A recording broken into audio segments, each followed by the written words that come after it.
bosom buddies, to another Tit Talk review. Now, don't tell the other lactation consultants, but I'm not necessarily opposed to pacifier use. And recently, I found a soother that I actually kind of love. Don't get me wrong, from a developmental standpoint, there are countless reasons to avoid regular long-term use of pacifiers. It pushes off feeds, which impacts your milk production. It affects the way the mouth, jaw, and palate are developing, and not for the better. Don't even get me started on the orthodontic pacifiers.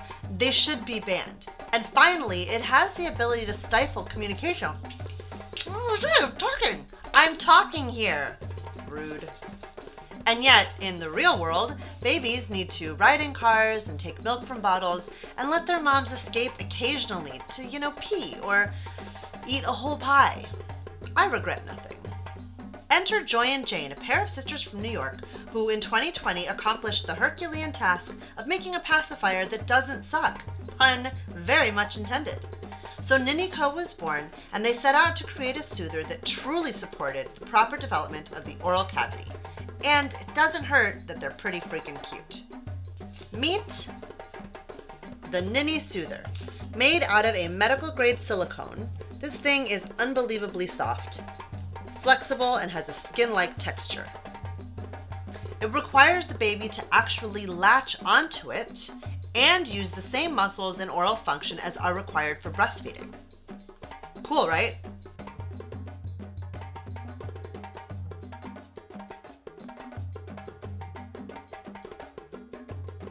And now for some frequently asked questions. First, what if my baby won't take it? This is a fair concern. I think we've all bought more than enough baby crap to know that sometimes we buy the things we think will work and then they don't. The truth is that the Ninni Soother is a different kind of pacifier that's going to require more work from your baby. There's going to be a little bit of a learning curve.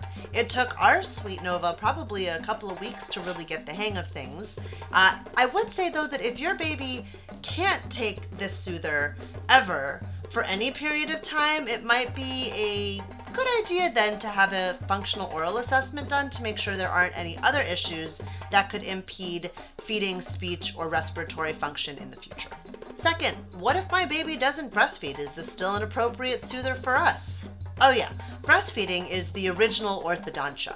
The breast is wide and will continue to widen the palate as it develops. It's not a mistake that the average age of weaning is somewhere between 4 and 7 years, and we know that the palate is about done developing around 7 years as well. While optimal resting tongue posture is still the most important factor in the appropriate development of the jaw and palate, as far as I can tell, it doesn't hurt to have a soother that kind of works the same way as the breast and lets your baby get even more effective development done. 3, are there rules for using the Ninni Soother? Absolutely there are rules, just like with every other pacifier. Use it very infrequently in the first few weeks and months to make sure that you get a good supply established and your baby learns how to use their mouth correctly. And then follow what we call the soothe and remove technique. Once your baby has calmed and or fallen asleep, take the soother out of their mouth. If they are asleep, get that tongue up and the lips sealed.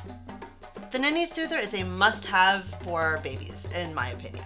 I love the concept, I love the product, I love the company, and I'm all for supporting moms who are finding solutions to the problems that so many of us face.